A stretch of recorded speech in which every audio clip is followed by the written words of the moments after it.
Vous pensez connaître les années 70? Détrompez-vous. Tandis que les blockbusters illuminaient les devantures des cinémas, certains des films les plus puissants de la décennie se sont éclipsés dans l'oubli.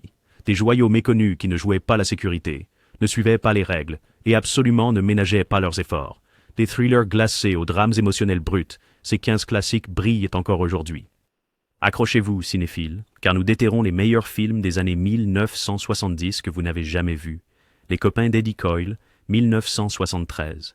Robert Mitchum troque son charme hollywoodien pour un portrait fatigué et usé d'un trafiquant d'armes de Boston de bas niveau, essayant d'éviter un dernier séjour en prison. Peter Yates, mieux connu pour des films populaires comme Bullet, réalise avec un réalisme brut, peignant le milieu criminel non pas avec glamour, mais avec une désespérance froide et grise. La performance de Mitchum est dévastatrice dans sa subtilité. Son Eddie Coyle traîne dans la vie avec des épaules voûtées et des yeux morts, un homme qui connaît son destin mais qui cherche encore à l'éviter. Le casting secondaire enrichit chaque scène.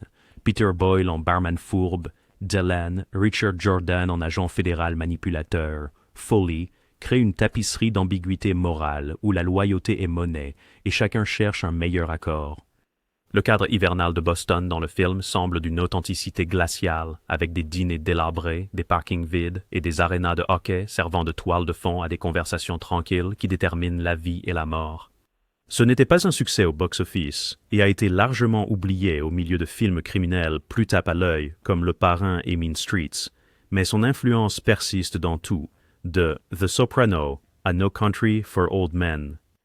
Quentin Tarantino l'a qualifié de meilleur film criminel jamais réalisé, et des cinéastes modernes comme Denis Villeneuve et Ben Affleck ont cité son intensité silencieuse comme une référence. Ne vous attendez pas à des fusillades, attendez-vous à des tensions latentes, à des choix difficiles et à des trahisons à chaque souffle. La scène finale, jouée avec une retenue dévastatrice, pourrait être la représentation la plus honnête de la fin d'un criminel jamais filmé. Ce qui rend The Friends of Eddie Coyle vraiment spécial, c'est la manière dont il dépouille la mythologie des films de crime, présentant à la place un monde où les criminels sont simplement des ouvriers, où la violence survient sans fanfare, et où vos amis sont ceux qui vous trahissent, finalement. Ce n'est pas seulement un classique oublié, c'est une leçon magistrale de réalisme cinématographique que la plupart des films ne peuvent toujours pas égaler aujourd'hui. The Last Detail, 1973. Jack Nicholson est à son meilleur, grossier et vibrant, dans cette odyssée dirigée par Hal Ashby sur deux marins escortant un jeune marin en prison. Ce qui commence comme une simple mission devient un voyage à travers les routes secondaires, les bars et les brutalités de l'Amérique. Billy Badass Baduski de Nicholson est un tourbillon de vulgarité et d'émotions brutes, associé au plus mesuré Mule Otis Young. Ensemble, ils ont pour mission d'escorter le pauvre marin Meadows, joué par Randy Quaid, à la prison pour une peine de 8 ans pour un vol mineur. Le scénario aiguisé de Robert Towne a suscité la controverse par son usage inédit de vulgarité. Plus de 65 F-bombes à une époque où la plupart des films n'en contenaient aucun et Columbia Pictures s'est battu bec et ongle contre la MPAA pour le sortir intact. Le dialogue crépite d'authenticité, capturant la vie militaire avec une vérité non embellie. La performance de Nicholson est un chef-d'œuvre de charisme et d'empathie, lui valant une nomination aux Oscars qu'il a finalement perdue face à Jack Lemmon. Le film est structuré comme un road trip, mais c'est vraiment une exploration de la cruauté institutionnelle et des petits moments de dignité humaine. La réalisation d'Ashby semble libre et improvisée, mais chaque scène mène à la conclusion dévastatrice du film. Chaque arrêt en cours de route, une bagarre dans une salle de bain, une visite dans une maison close, une fête contre-culturelle, en révèle davantage sur ces hommes et les choix limités qui s'offrent à eux. Il a rapporté modestement et s'est éclipsé derrière les rôles plus flamboyants de Nicholson, mais le temps a été clément pour The Last Detail. Aujourd'hui, il se lit comme un hymne perdu du désenchantement américain post-Vietnam, un classique de la contre-culture qui utilise l'armée comme microcosme des contraintes sociétales plus larges. Le salut final du film, chargé de rage, de résignation et de devoirs réticents, encapsule l'ambivalence d'une génération entière envers l'autorité. Les spécialistes du cinéma le classent désormais parmi les meilleures œuvres d'Ashby, aux côtés de Harold and Maude et Being There, appréciant la façon dont il équilibre la comédie et la tragédie dans un récit apparemment simple. Pour les spectateurs qui le découvrent aujourd'hui, le film semble étonnamment moderne dans son langage, ses performances et son honnêteté émotionnelle. Wanda, 1973. Wanda de Barbara Loden est un précurseur, à tous égards, un film si en avance sur son temps que les spectateurs et les séries Les critiques n'étaient tout simplement pas prêts pour cela.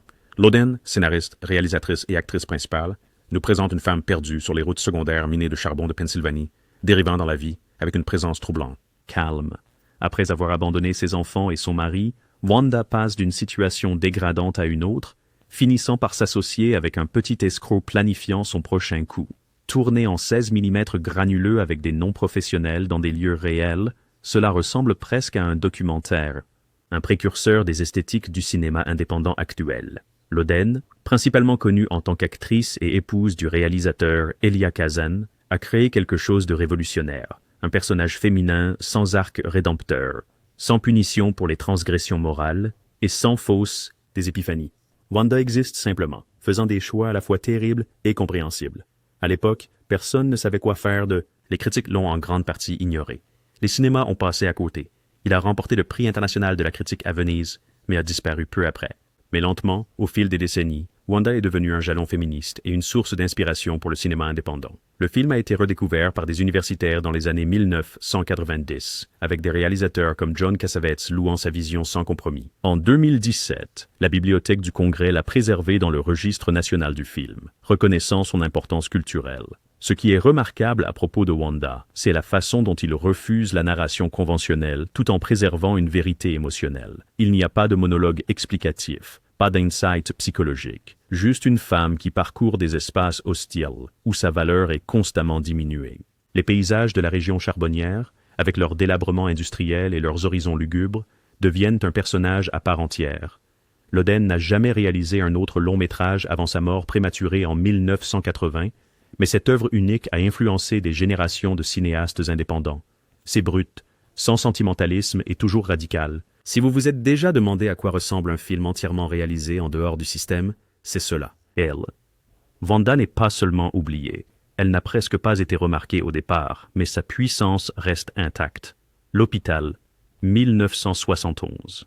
Avant que Network n'explose sur les écrans avec sa fureur déchaînée, Paddy Chayefsky a remporté un Oscar pour cette satire brutale du système de santé américain. George C. Scott joue le rôle du Dr. Herbert Bach, un médecin déchu contemplant le suicide tout en se désintégrant dans un hôpital de New York, où les décès ne sont pas signalés et où la folie est la seule constante. Arthur Hiller dirige ce cauchemar médical avec un humour noir, créant un monde où l'incompétence tue les patients quotidiennement et où la bureaucratie obscurcit. Responsabilité. Le film commence par une voix off d'un humour noir, décrivant des décès mystérieux parmi le personnel de l'hôpital, posant le ton d'une histoire où les institutions de soins sont devenues des lieux de danger. Diana Rigg joue Barbara Drummond, la fille d'un patient et une potentielle salvation pour le personnage de Scott, mais ne vous attendez pas à une romance facile. Leur relation est compliquée par ses propres intentions et sa profonde dépression. Scott offre une performance furieuse, pleine d'amertume, de brillance et de désespoir à peine contenu, un rôle qui rivalise avec son travail dans Paddon et Dr. Strangelove. Ses monologues sur la décadence de la médecine américaine restent parmi les critiques les plus virulentes jamais filmées. Le casting de soutien, y compris Barnard Hughes en tant que médecin maladroit et Richard Dizar en tant qu'administrateur de l'hôpital, crée une galerie de professionnels de la santé qui ont perdu de vue leur objectif. Le film n'a pas fait de gros succès commercial, se situant entre les plus grands succès de Chayefsky, mais les critiques ont reconnu son génie, immédiatement. Roger Ebert l'a qualifié de bombe émotionnelle. Aujourd'hui, il semble dérangeant de prescience. Ses critiques de la marchandisation des soins de santé, des erreurs médicales et de l'enflure administrative n'ont fait que devenir plus pertinence. Des films modernes comme The Big Short et Vice lui doivent une dette pour sa fusion de comédie et de critique institutionnelle. Critique. The Hospital est une rare satire qui ne s'est pas adoucie avec le temps. Elle est devenue plus aiguisée. Regardez-la maintenant et vous jurerez qu'elle a été faite hier. Un témoignage à la fois de la clairvoyance de Chayefsky et de notre incapacité à résoudre les problèmes qu'il a identifiés il y a 50 ans. Image, 1972. Image de Robert Altman est une descente troublante dans la psychose, mêlant horreur psychologique et visuels expérimentaux qui influenceraient des générations de cinéastes. Entre ses œuvres plus célébrées, McCabe and Mrs. Miller et The Long Goodbye, ce film représente Altman à son apogée européen et exigeant. Susanna York joue le rôle de Catherine, une auteure de livres pour enfants perdant pied lors d'une retraite isolée en Irlande, où elle est hantée par des visions d'hommes de son passé, certains morts, certains vivants. tous menaçants. Le film fracture la réalité avec une précision inquiétante. Miroir, double et ombre dominent chaque image. Altman utilise le son superposé, un travail de caméra désorientant et des répétitions structurales pour placer les spectateurs à l'intérieur de la détérioration de Catherine. Esprit. John Williams livre l'une de ses partitions les plus effrayantes, collaborant avec le percussionniste japonais Tsutomu Yamashita pour créer des paysages sonores troublants, sans pareil dans ses œuvres à succès ultérieurs. York a remporté le prix de la meilleure actrice à Cannes pour sa performance audacieuse, qui lui a demandé d'interagir avec des fragments de son imagination tout au long. La cinématographie de Vilmos Zsigmond capture la campagne irlandaise à la fois belle et menaçante. Des montagnes enveloppées de brume et des vallées désolées deviennent des manifestations extérieures d'un désordre interne. Le casting de soutien, comprenant René Auberjonois et Hugues Millet, joue des hommes qui peuvent être réels ou non, dérivant dans et hors des scènes, avec un effet déstabilisant. Image est souvent ignorée par les fans d'Altman, qui préfèrent ses pièces d'ensemble ou ses déconstructions de genre. C'est facile à comprendre pourquoi. C'est troublant, ambigu, et refuse les interprétations faciles. Interprétation. United Artists l'a à peine promu, et le public l'a boudé. Mais son influence peut être vue dans Repulsion de Roman Polanski, Mulholland Drive de David Lynch, et plus récemment des films comme Black Swan et The Babadook. Pour les spectateurs modernes, le film offre une leçon magistrale en horreur psychologique qui repose sur l'atmosphère plutôt que sur les sursauts. Son exploration de femmes créatives poussées à la dépression mentale semble particulièrement pertinente dans les débats contemporains sur les expériences des femmes dans des espaces dominés par les hommes. Si vous appréciez le cinéma qui se glisse sous votre peau et y reste, ce joyau oublié mérite d'être redécouvert. Fat City, 1972. Le chef-d'œuvre silencieux et percutant de John Huston, Fat City, suit deux boxeurs, l'un vieillissant, l'autre en pleine ascension, dans les marges poussiéreuses de Stockton, Californie. Stacy Keach joue Billy Tully, un boxeur jadis prometteur maintenant noyé dans l'alcool et le regret, tandis qu'un jeune Jeff Bridges est Ernie Munger, un talent naïf qui pourrait suivre le même chemin. Leurs histoires parallèles créent une réflexion sur la fierté masculine, le potentiel non réalisé, et le poids écrasant de l'économique. Réalité. Ce n'est pas un film de boxe au sens traditionnel. Vous ne trouverez pas de victoire triomphante ou de retours inspirants. C'est un film sur la perte, sur le fait de vivre avec la déception. Les séquences de boxe, filmées avec un réalisme de style documentaire par le grand Conrad Hall, mettent l'accent sur la douleur, l'épuisement et la désespoir plutôt que sur la gloire. Le rôle de Susan Tyrrell, nommée aux Oscars, en tant qu'Oma, une habituée de bar en déroute qui devient brièvement la compagne de Tully, contribue au portrait brut et sans phare de la défaite d'une petite ville. Huston, à la réalisation à 65 ans après des décennies de succès à Hollywood, apporte une sagesse sans sentimentalisme au roman de Leonard Gardner. La compréhension par le réalisateur de la fragilité masculine explorée tout au long de sa carrière, depuis le trésor de la Sierra Madre, atteint son apogée ici. Chaque conversation dans des bars miteux, des laveries automatiques et des salles de boxe révèlent des hommes qui tentent de préserver leur dignité tandis que la vie leur inflige des coups répétés. Tourné entièrement sur place à Stockton, le film capture une ville californienne en déclin où les ouvriers agricoles, les vagabonds et les laissés-pour-compte se débrouillent. La cinématographie évite le romantisme, présentant des rues décolorées par le soleil et des salles de sport éclairées par des néons avec une clarté saisissante. Le titre du film, Argot pour prospérité, plane sur le récit avec une amère ironie. Fat City a à peine fait une brèche au box-office, pris entre le système de studio en déclin et l'essor du nouvel Hollywood. Mais sa puissance mélancolique et sa vérité émotionnelle se sont seulement renforcées avec le temps. Des réalisateurs modernes comme David O. Russell et Darren Aronofsky ont reconnu son influence sur leur propre récit de boxe. Pour les spectateurs en quête du cinéma américain dans sa forme la plus honnête, Fat City n'offre aucune réponse facile. Juste des personnages inoubliables livrant des batailles qu'ils ont déjà perdues. Mikey et Nicky, 1976.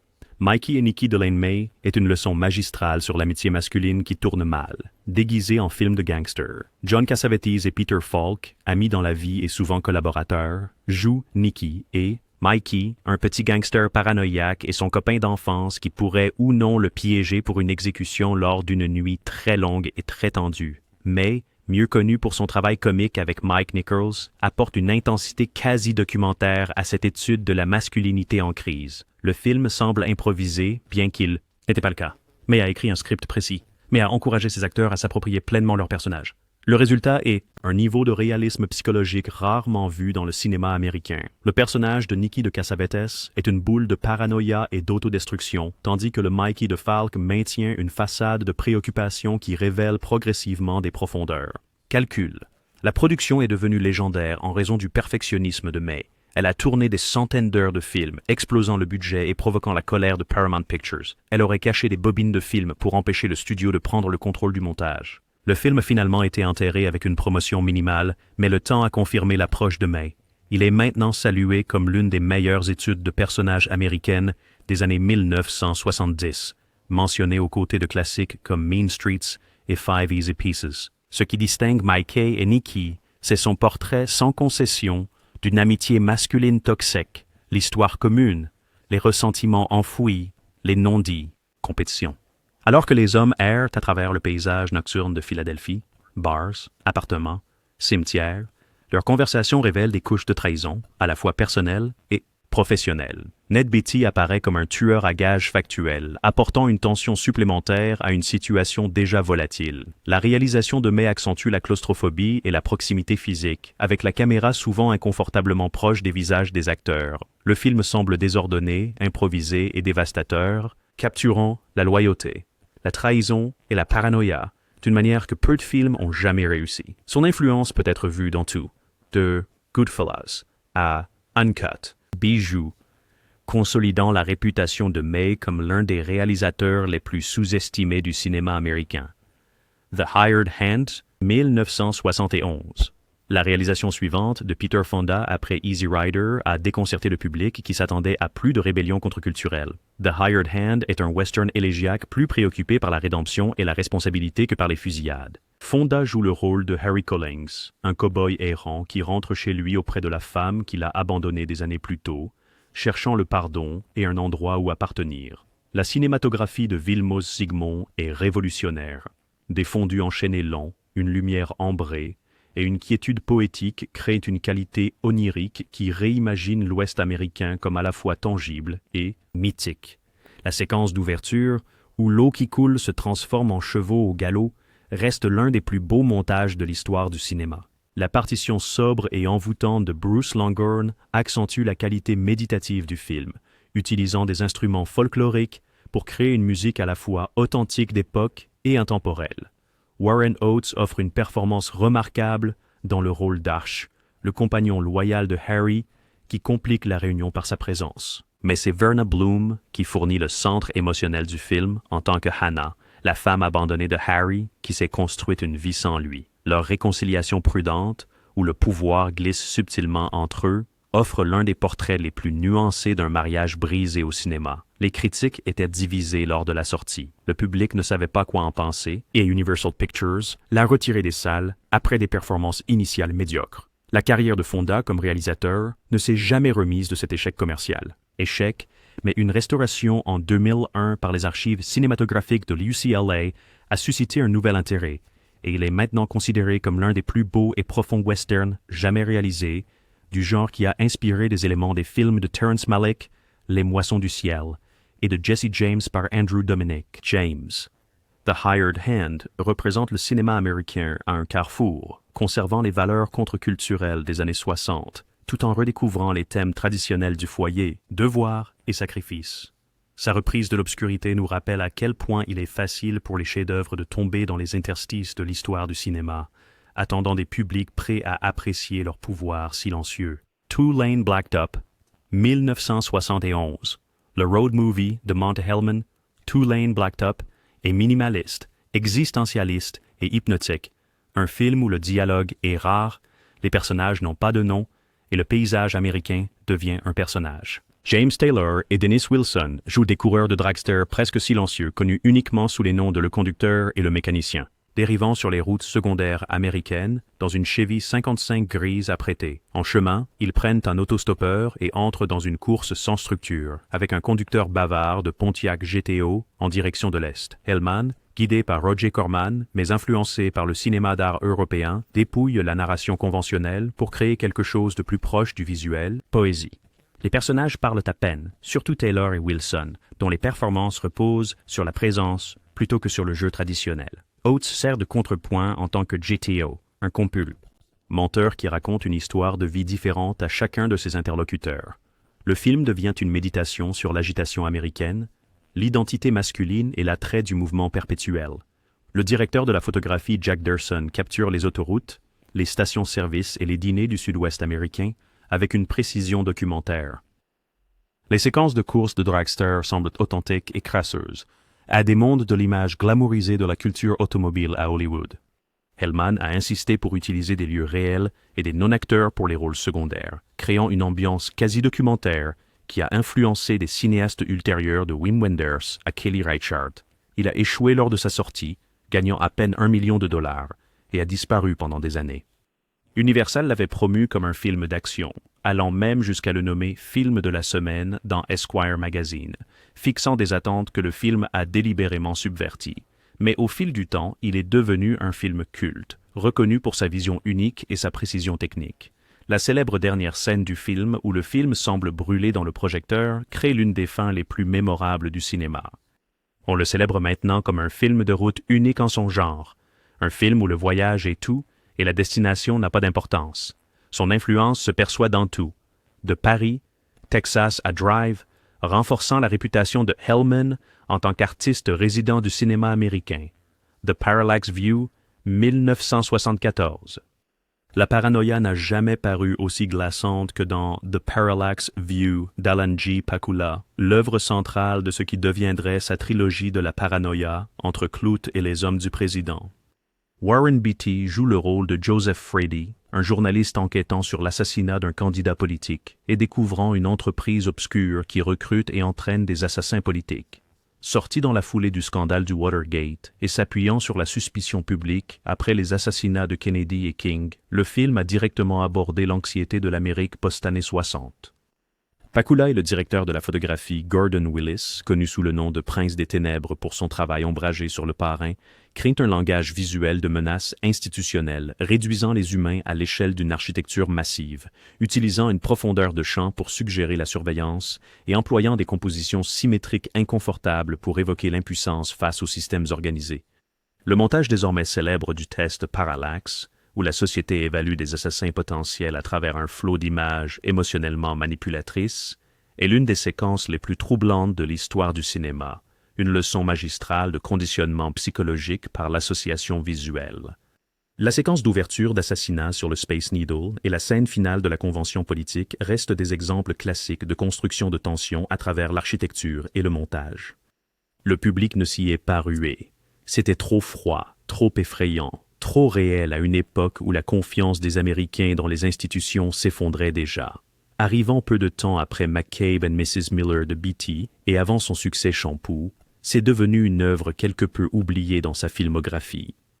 Mais son âge, tel une prophétie, avec ses thèmes de manipulation d'entreprise, de politique et de médias se sentant de plus en plus pertinents, des thrillers politiques modernes allant du remake de The Manchurian Candidate à Michael Clayton empruntent toujours son ADN. The Parallax View n'offre aucun réconfort, aucun triomphe de l'héroïsme individuel contre la conspiration. Ces dernières minutes dévastatrices suggèrent que les individus sont finalement impuissants face à des systèmes conçus pour se protéger à tout prix. Un message qui paraît de plus en plus prophétique dans notre ère moderne de méfiance institutionnelle. Sorcery, 1977.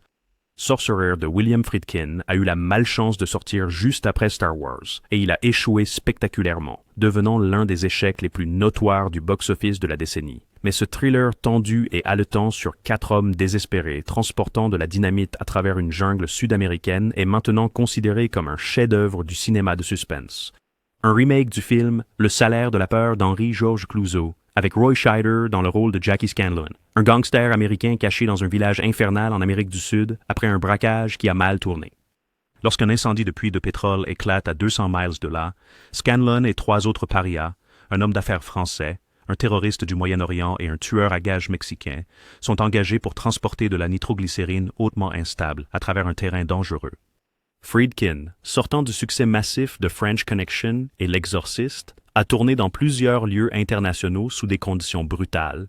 La production a été frappée par des maladies, des catastrophes météorologiques et des dépassements de budget, des défis qui reflètent le parcours des personnages et imprègnent chaque image d'un danger authentique. La célèbre séquence de traversée du pont Outé. Les camions doivent traverser une structure en bois pourri pendant une pluie torrentielle, a pris des mois à filmer et reste l'une des scènes les plus palpitantes jamais enregistrées sur pellicule, une véritable terreur cinématographique sans effets spéciaux ni amélioration numérique. La partition électronique de Tangerine Dream palpite comme un battement de cœur sous l'action, créant un paysage sonore moderniste qui contraste avec la lutte primordiale à l'écran. La réalisation de Friedkin, brute, rugueuse, impitoyable, montre un maître travaillant aux limites de ses capacités, capturant des épreuves physiques avec une intensité proche du documentaire. L'échec commercial du film a mis fin à l'époque où des réalisateurs comme Friedkin disposaient d'une carte blanche de la part des studios, en faisant le dernier souffle symbolique de la liberté artistique du Nouvel Hollywood. Mais le temps a donné raison à la vision de Friedkin. Des réalisateurs contemporains comme Christopher Nolan et Nicholas Winding Refn ont cité son influence. Une restauration en 2014 a attiré une nouvelle attention sur ce chef-d'œuvre oublié, confirmant son statut parmi les grandes expériences palpitantes du cinéma. Scarecrow, 1973. Al Pacino et Gene Hackman jouent dans cette histoire tranquille, centrée sur les personnages de deux vagabonds poursuivant le rêve américain à travers le pays. Le réalisateur Jerry Schatzberg leur donne l'espace pour respirer, se disputer, rire et échoue, créant un film d'amis qui subvertit toutes les attentes du genre. Pacino incarne Lion, un ancien marin au caractère enfantin qui revient de mer pour rencontrer le fils qu'il n'a jamais vu, tandis que Max, joué par Hackman, est un ancien détenu impulsif qui prévoit d'ouvrir un lave-auto à Pittsburgh. Leur amitié improbable forme le cœur émotionnel du film, avec les deux acteurs offrant des performances d'une subtilité et d'une profondeur remarquables. C'était Pacino juste après Le Parrain et Hackman venant de French Connection, tous deux au sommet de leur art et travaillant étroitement avec Schatzberg pour développer leurs personnages. La photographie de Vilmos Zsigmond capture le paysage américain avec un réalisme poétique. Les gares de triage, les cafés en bord de route, le blé, champs et cours de prison deviennent des étapes dans un voyage à la fois physique et spirituel. Le titre du film vient de la philosophie de Max selon laquelle les épouvantails ne combattent pas les corbeaux, mais les font rire, les convainquant de partir, une métaphore de la façon dont ces hommes brisés tentent de naviguer dans un monde hostile. Scarecrow a remporté la Palme d'Or à Cannes, mais a échoué dans les salles américaines. Les critiques ne savaient pas quoi penser de son ton mélancolique et de sa structure narrative lâche. Il est arrivé à un moment où les spectateurs américains se tournèrent vers des récits plus conventionnels, laissant cette étude de personnages entre les genres et attentes. Mais pour les amateurs de récits portés par les acteurs, Scarecrow est un trésor méconnu. C'est doux, étrange et émotionnellement dévastateur. L'héritage du film perdure dans l'intérêt constant du cinéma indépendant pour l'amitié masculine, les voyages sans but et la face sombre de la mobilité américaine. Les spectateurs modernes le comparent souvent favorablement à des films de copains acclamés comme Midnight Cowboy, en reconnaissant comment il a repoussé les limites de la forme par sa complexité psychologique et son honnêteté émotionnelle. L'effet des rayons gamma sur les marguerites, 1972. Paul Newman dirige sa femme, Joanne Woodward, dans cette adaptation poignante de la pièce de Paul Zindel, lauréate du prix Pulitzer. Le film représente un sommet du drame familial sérieux que Hollywood a largement abandonné ces dernières décennies. Woodward joue Béatrice, une mère célibataire amère et en difficulté élevant deux filles dans une maison délabrée qui sert également de foyer pour un pensionnaire âgé. Son interprétation est féroce et déchirante, une femme dont les rêves se sont transformés en ressentiment, infligeant des dommages émotionnels à ses enfants tout en révélant parfois des éclairs de la personne qu'elle aurait pu avoir. Été. Nell Potts joue la jeune fille sensible Mathilda, dont l'expérience scientifique avec des soucis irradiés offre la métaphore centrale du film. Comment l'exposition au traumatisme crée à la fois des mutations et des événements inattendus. Beauté. La mise en scène de Newman est discrète, laissant les performances briller tout en maintenant une intensité théâtrale dans le langage cinématographique. Le foyer exigu devient une cocotte minute d'ambition contrariée et de psychologique, les blessures. La cinématographie de Robbie Greenberg souligne la décomposition et l'isolement, utilisant la lumière naturelle pour créer un monde qui semble habité plutôt que conçu. Le film a eu une sortie en salle limitée par la 20th Century Fox, mais les critiques ont loué la performance de Woodward, qui lui a valu le prix de la meilleure actrice au Festival de Cannes. Pourtant, il a été rapidement oublié dans une décennie dominée par des films plus flamboyants. Le film était en avance sur son temps en dépeignant la vie familiale fracturée avec une telle honnêteté brutale, en particulier du point de vue féminin. Pour les spectateurs modernes, l'effet des rayons gamma offre un pont entre les tragédies familiales théâtrales de Tennessee Williams et l'exploration contemporaine du cinéma indépendant des foyers dysfonctionnels. Series. Une représentation sans compromis de l'ambivalence maternelle était révolutionnaire pour son époque et reste inconfortable aujourd'hui. Le film mérite d'être reconnu aux côtés d'autres drames familiaux classiques comme Des gens comme les autres et Tendre passion, notamment pour son refus d'offrir une réconciliation facile ou une résolution sentimentale. Charlie Varick, 1973. Walter Matthau joue contre son TEP en tant que Charlie Varick, un braqueur de banque calculateur qui se retrouve à voler de l'argent de la mafia d'une petite banque de ville. Présenté comme le dernier des indépendants, Varick est un pilote de fumigation agricole et ancien cascadeur dont la planification minutieuse est mise à l'épreuve lorsqu'il se rend compte que la mafia vient récupérer son argent. Don Siegel réalise avec une tension bien dosée et une intrigue astucieuse, apportant la même approche sans fioriture qui a fait le succès de Dirty Harry. Mais contrairement à la simplicité morale de ce film, Charlie Varick opère dans un monde d'alliances changeantes et d'amoralité pragmatique. Matthau, connu principalement pour la comédie, est révélateur en tant que Varick, le personnage cool et ingénieux, une performance qui a inspiré les anti-héros modernes de Breaking Bad à Better Call Saul. Le casting de soutien comprend Jodan Baker dans le rôle de Molly, un tueur sadique traquant Varick avec une brutalité méthodique, et Andrew Robinson dans le rôle du partenaire de Varick, de plus en plus instable. Siegel met en scène plusieurs séquences mémorables, notamment une ouverture avec un braquage de banque qui tourne mal et un affrontement final impliquant des pulvérisateurs agricoles et des voitures piégées. Bien que boudé au box-office, des cinéastes comme les frères Coen, Quentin Tarantino et Michael Mann l'ont loué comme un modèle pour des récits de braquage intelligents. Son influence se manifeste dans tout, de No Country for Old Men à Drive, notamment dans sa représentation de criminels professionnels qui considèrent le vol comme un métier plutôt qu'une excitation. Le ton cynique du film et un protagoniste moral étaient en décalage avec les attentes du public du début des années 70, mais annonçaient parfaitement les protagonistes moralement ambigus qui allaient dominer les films criminels plus tard. Charlie Varick représente le cinéma de genre à son plus habile et subversif, un thriller criminel qui sert également de critique du capitalisme américain où les banques, le crime organisé et les petites entreprises opèrent selon les mêmes principes impitoyables. La classe dirigeante, 1972. Peter O'Toole livre l'une des performances les plus insensées et inspirées de sa carrière dans cette comédie noire sur Jack Gurney, un schizophrène paranoïaque qui hérite d'un siège à la Chambre des Lords britannique. Le réalisateur Peter Medak libère une satire féroce de la société de classe britannique qui semble encore choquante aujourd'hui. Le postulat est délicieusement absurde. Jack pense qu'il est Jésus-Christ, avec des conversations privées avec une version crucifiée de lui-même et une propension à se lancer dans des chansons et danses. Sa famille aristocratique complote pour le marier, produire un héritier et le faire interner. Mais à mi-chemin du film, Jack se rétablit, sauf que maintenant il croit être Jack l'Éventreur. O'Toole module entre une bienveillance messianique et une malveillance glaçante, créant une performance d'une portée technique et d'une profondeur émotionnelle étonnante. La distribution secondaire, incluant Alastair Sim, Arthur Lowe et Coral Brown, incarne divers aspects de la société britannique, des aristocrates rusés aux médecins cyniques, en passant par les domestiques de la classe ouvrière. Le film oscille entre des morceaux théâtraux, des numéros musicaux et des moments de terreur psychologique saisissante, créant un ton qui lui est entièrement propre.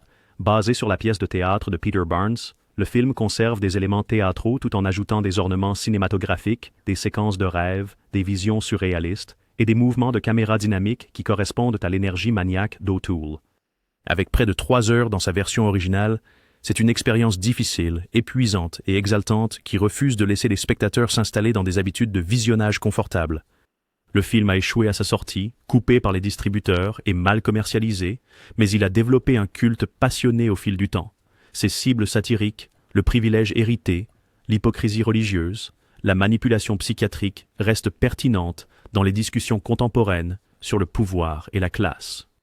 O'Toole a reçu une nomination aux Oscars, mais a perdu face à Marlon Brando dans Le Parrain, reléguant cette performance monumentale aux notes de bas de page de l'histoire du cinéma. Pour les spectateurs qui apprécient leur satire féroce et leur performance plus grande que nature, The Ruling Class reste un grail sacré du cinéma contre-culturel, un film où la folie devient la seule réponse sensée à un monde insensé. Alors, qu'avons-nous découvert? Pas seulement des films, mais des moments. brut, brillant et souvent oublié. Ces 15 classiques des années 1970 vibrent encore d'urgence, d'émotion et de puissance, et ils méritent plus que l'obscurité. Ils méritent d'être redécouverts. Lequel de ces films? Quel film allez-vous regarder ensuite? Ou, mieux encore, lequel pensez-vous devrait figurer sur cette liste?